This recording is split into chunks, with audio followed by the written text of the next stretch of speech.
प्रिय लिखकर मैं नीचे लिख दूं नाम तुम्हारा, कुछ जगह बीच में छोड़ दूं, नीचे लिख दूं सदा तुम्हारा। लिखा बीच में क्या वह तुमको पढ़ना है, कागज पर मन की भाषा का अर्थ समझना है।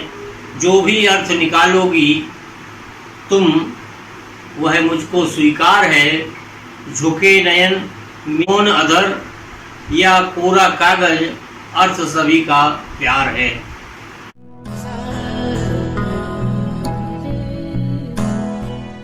विठल भाई पटेल सागर की बुंदेली धरती पर जन्मे और उद्योगपति घराने में उनका जन्म हुआ।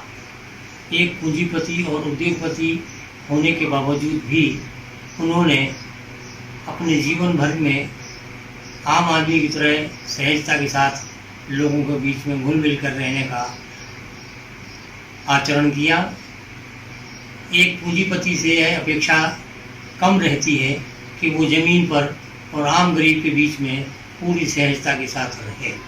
उन्होंने राजनीति, साहित्य, समाज सेवा और फिल्मी जगत में अपनी एक खास पहचान बनाई।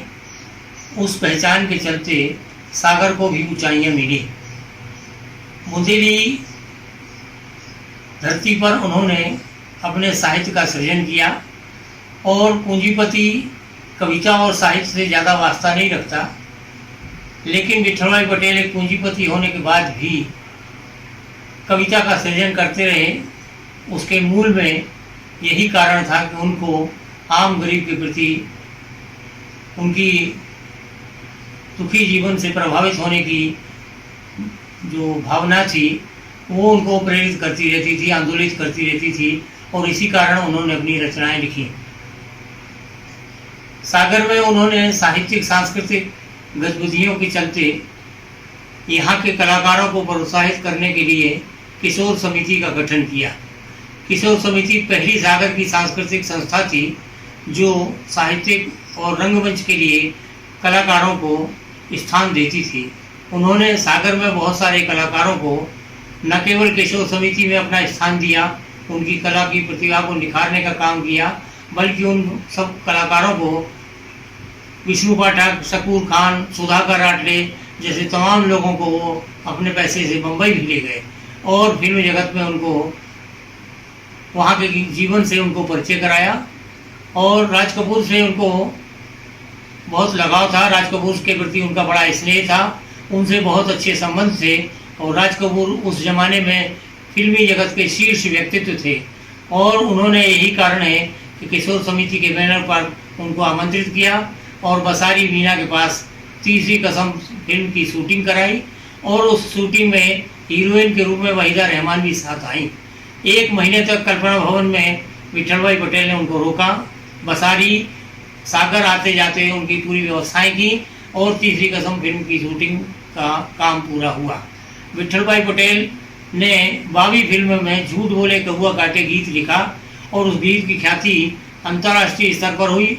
सीलोन से प्रसारित होने वाली बिना का गीत माला में उन्होंने कई बार इस बात को प्रसारित करने के लिए अवसर दिया और उसके प्रसारण के बाद उनकी ख्याति और ज़्यादा बढ़ी। सत्यम शिवम सुंदरम फिल्म में उन्होंने रंग महल के 10 दरवाजे, सैया निकस गए, मैं ना लड़ी थी, इस तरह के गीत को लिखा और इसने भी बहुत ख्याति पाई।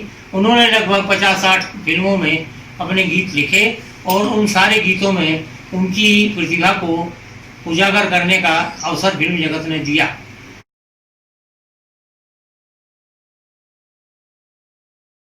राजनीति, व्यवसाय, समाज सेवा और अपने व्यक्तिगत उद्योग के साथ साथ उन्होंने बहुआयामी रूप से अपने व्यक्तित्व को बनाया। उनकी प्रतिभा ने उनको रास्ते बनाए और राजनीति में रहते हुए भी उन्होंने कबीर की उन पंक्तियों को सार्थक किया जिसमें उन्होंने कबीर ने कहा था कि ज्यों की त्यों धर दीनी जदरिया। राजनीति में भ्रष्टाचार का एक भी आरोप विठल भाई पर नहीं लगा। राजनीति एक ऐसा क्षितिज है जहाँ काजल की कोठरी है और उस काजल की कोठरी में जो जाता है उसको डिठूला जरूर लग जाता है, लेकिन विठल भाई पटेल निष्कलंक लौटे, बाहर आए और सत्ता से बाहर होने के बाद भी उन्होंने सागर शहर में, देश में, जिले में सफाई अभियान का आरंभ किया। खंडवा में 1-1 रुपया, इंदौर में 1-1 रुपया इकट्ठा करके खंडवा में किशोरदा की समाधि को पुनरुद्धार करने के लिए, जीर्णोद्धार के लिए काम किया। और इतना काम उन्होंने किया कि सरकार को विवश होने पर मजबूर कर दिया और उन्होंने, सरकार ने फिर उसके समाधि के जीर्णोद्धार का काम पूरा कराया। ये विठल भाई पटेल का ही काम था, जिन्होंने उनकी समाधि को व्यवस्थित और सुरक्षित कराने की दिशा में महत्वपूर्ण काम किया। सागर में पहली बार उस जमाने में देश के बड़े बड़े कवि हरिवंश राय बच्चन, भवानी प्रसाद मिश्र, सोम ठाकुर, सरोज कुमार, सुरेश उपाध्याय, कन्हैयालाल नंदन, तमाम ऐसे लोग आए जो कविता के शीर्ष पर थे उन दिनों और उनके सागर में कार्यक्रम आयोजित कराए। सागर वासियों को उसका लाभ मिला, मंत्रमुग्ध होकर के उन लोगों ने रचनाएं सुनी। और ये विठल भाई पटेल का ही दमखम था कि जो सागर में बहुत बड़ी बड़ी हस्तियों को लेकर आए, सागर को एक पहचान दी।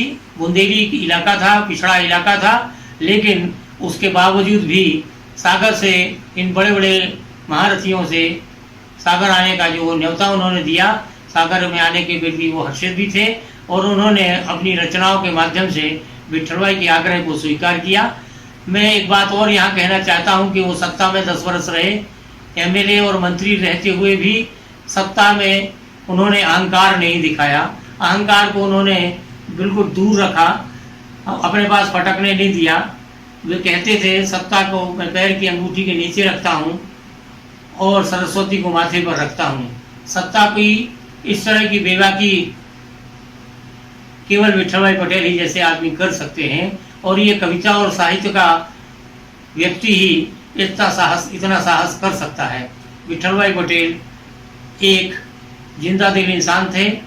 जब तक वो इस धरती पर रहे पूरी सक्रियता के साथ रहे, ईमानदारी और जीवन मूल्यों के प्रति वो सतर्क रहते थे।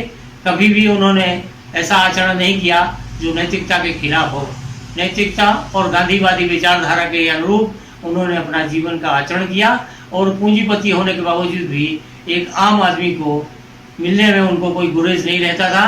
वे सीधे आम आदमी के बीच में चले जाते थे। सत्ता में रहते हुए भी उन्होंने लाल बत्ती का शहर में कभी उपयोग नहीं किया। वे अपने निजी वाहन से क्षेत्र में और शहर में घूमा करते थे, क्योंकि सत्ता का जब अहंकार आ जाता है तो कविता और साहित्य पीछे छूट जाता है। लेकिन ये कविता और साहित्य की ही कुव्वत थी कि उनको इन सब विवादों से बचाए रखा। उनके प्रमुख कविता संकलन लगभग 5-6 हैं। प्यासे घट, नादाएं हम, अंत नहीं आरंभ, झूठ बोले कौआ काटे, दीवारों के खिलाफ। 1-2 संकलन और हैं जो मुझे अभी स्मृत नहीं हो रहे हैं और एक किताब उनके ऊपर पूरी संपादित की है विजय मनोहर तिवारी ने इंदौर से, जिसमें विठल भाई के व्यक्तित्व और कृतित्व पर एक बड़ी किताब उन्होंने लिखी है। मेरा ये लेख भी उस किताब में है, लगभग 5-7 पृष्ठों का। मैं विश्वविद्यालय में अध्यापन कर रहा था 80 के दशक में। तब मैंने विठल भाई के बारे में ये सोचा था कि उद्योगपति हैं, बड़े आदमी हैं, लेकिन जब उनसे मेरी मुलाकात हुई तब उनकी सहजता और विनम्रता से मैं परिचित हुआ, अभिभूत हुआ। और ये प्रधान जी, वीरेंद्र प्रधान, जो काम कर रहे हैं सागर के कवियों और लेखकों का, उनके साहित्य का, उनकी विरासत का, उनके पुराने लेखों का, जिनको कभी कोई मंच नहीं मिला, उनके साहित्य को, धरोहर को इकट्ठा कर करके एक डॉक्यूमेंट्री बना रहे हैं जो आने वाली पीढ़ियों के लिए एक मार्गदर्शक के रूप में काम आएगी। मैं वीरेंद्र प्रधान और उनके परिजनों को बधाई और शुभकामनाएं देता हूं कि उन्होंने मुझे विठल भाई पटेल के बारे में, उनके साहित्यिक और व्यक्तित्व के अवदान पर कुछ कहने का, डॉक्यूमेंट्री में कहने का अवसर दिया। इसलिए मैं भाई प्रधान का बहुत बहुत आभारी हूँ। उनके काव्य की, उनकी रचनाओं की जो संकलन है, उनकी कुछ कविताएं जो हमें अच्छी लगी उनका पाठ मैं करने वाला हूँ। कन्हैयालाल नंदन देश के बड़े साहित्यकार हुए हैं। उन्होंने विठल भाई पटेल के बारे में कहा था कि मैं उनकी दो पंक्तियों से इतना अभिभूत हुआ, जिसमें उन्होंने कहा था, करने लगे दरख्त जिरह आसमान से, एक लम्हा खा गया सदी झूठे बयान से। जिन दिनों ये पंक्तियाँ उन्होंने लिखी थी, उस समय देश में आपातकाल भी चल रहा था, और ऐसे समय में ऐसी बात लिखना, पूरी कविता एक लंबी कविता है, लेकिन उनकी ये दो पंक्तियों को कोट करते हुए कन्हैयालाल नंदन ने कहा था कि मैं इन पंक्तियों से बहुत अभिभूत हूँ, और विठल भाई के लिए उन्होंने बधाई भी दी थी। मैं उनकी 2-4 कविताओं को, 4-5 कविताओं को आपके सामने पाठ करना चाहता हूँ। विठल भाई प्रेम के कवि भी थे, उनकी कुछ प्रेम कविताएं भी हैं, और गीत जो प्रेम के श्रृंगार के उन्होंने फिल्मों में लिखे हैं, उनमें से एक गीत उनका बहुत चर्चित भी रहा। शीर्षक है प्यार। प्रिय लिखकर मैं नीचे लिख दूं नाम तुम्हारा, कुछ जगह बीच में छोड़ दूं, नीचे लिख दूं सदा तुम्हारा। कुछ जगह बीच में छोड़ दूं, नीचे लिख दूं सदा तुम्हारा। लिखा बीच में क्या, वह तुमको पढ़ना है, कागज पर मन की भाषा का अर्थ समझना है। जो भी अर्थ निकालोगी तुम, वह मुझको स्वीकार है। झुके नयन मीन मौन अधर, या कोरा कागज, अर्थ सभी का प्यार है। पुरस्कार वितरण एक शीर्षक से कविता है। विकलांगों को पुरस्कार वितरण हेतु एक मंत्री को आमंत्रित किया। मंत्री जी ने अगले माह का समय दिया। जिस दिन पुरस्कार वितरण होना था, उसी दिन मुख्यमंत्री ने मंत्रिमंडल का पुनर्गठन किया। जब नए मंत्री शपथ लेकर समारोह में पहुंचे, उन्हें यह देखकर आश्चर्य हुआ कि विकलांगों की पंक्ति में सबसे आगे भूतपूर्व मंत्री सिर झुकाए बैठे हैं, क्योंकि सिर उठाकर बैठने लायक उन्होंने कोई काम ही नहीं किया। बैसाखियां देते हुए वर्तमान ने भूतपूर्व से कहा, यार बहुत संभाल कर रखना, इनका इस्तेमाल करना। आज तुम्हारे काम आ रही हैं, कल हमारे काम आएंगी, और इसी तरह हमारी पीढ़ियां तर जाएंगी।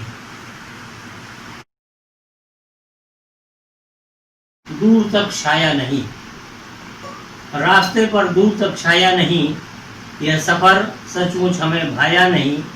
रेत पर फिसली हुई जलमीन सी, आज है पर कल नहीं है। साथ चलती है नदी गमगीन सी, क्योंकि उसमें जल नहीं है। धूल के अंबार हवा आग सी है, शाख पर कोई परिंदा भोर तक आया नहीं। सिर झुका बैठे हुए हैं, शांत सूखे सूने, दूर तक वन प्रांत स्वयं प्यासे दिख रहे हैं। अजर निर्झर तृप्ति के घट क्लांत, राह में सिंदूर पत्थर पर पुता है, किंतु मन में प्रार्थना के छंद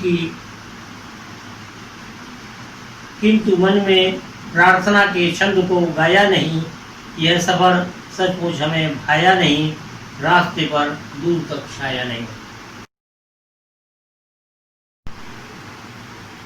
उन्होंने एक गीत में लिखा है, वक्त से पहले किस्मत से ज़्यादा किसी को मिला है, न किसी को मिलेगा।